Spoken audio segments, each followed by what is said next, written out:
Čau! Šodien izbraucām ar Riču drusciņu. Aizbrauksim uz Limbažu pusi. Šodien vēl tāds. Šodien izmazgāju matus. Iegāju dušā, nomazgājos šodien. Esmu smaržīgs un tīrs. Un esam piebraukuši pie viena tīruma. Šeit notiek zemes darbi. Tā kā neko mājās sēdēt, ja var izbraukt kaut kur pabraukāties, vai ne? Tā ir. Tikko bija saulīte un atkal pazuda viss tā saulīte, nu. Ziniet, tas pavasars nāk ļoti lēni, ja? Un izstāstīšu vēl.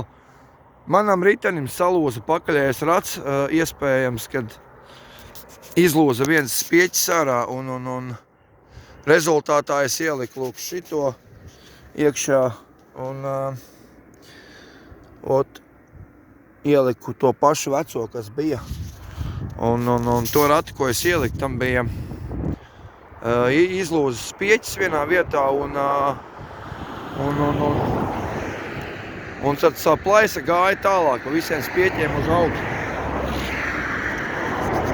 Un tā ir. Par ceļojumu es paziņošu, obligāti paziņošu uz visiem. Tiklīdz būsim kārtībā, tā arī dosimies ceļā. Un pirmdien vēl šis tas jāizdara ir un jābūs šitik silts. Bet grūti jau pateikt, kādas tās naktis ir. Naktis ir augsts, kas par problēmu ir.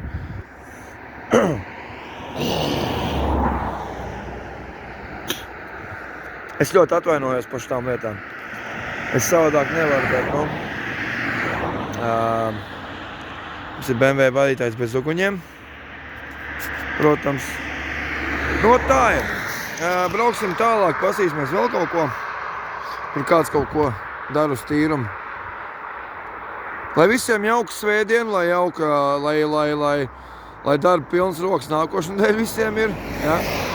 Un tiekamies atkal nākamos video. Davai, čerjos, 72.